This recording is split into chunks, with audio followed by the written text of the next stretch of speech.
Ivanti recently disclosed several critical and high-severity vulnerabilities found across multiple Ivanti products, including their PulseSecure and Connect Secure products.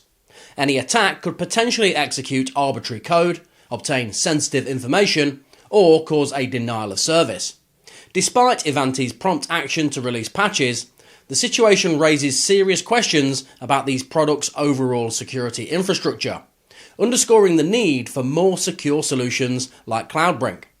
The future of cybersecurity lies in high-performance ZTNA, which offers increased security, reduced complexity and improved compliance, effectively accommodating current trends like remote work, hybrid clouds and bring your own device. While Ivanti has been a long-time player in network security, recent vulnerabilities make it clear that businesses should consider transitioning to Cloudbrink, with their focus on enhanced security, advanced networking solutions like SASE, SD-WAN, Zero Trust and UCAS, coupled with simplified licensing, make it a superior choice.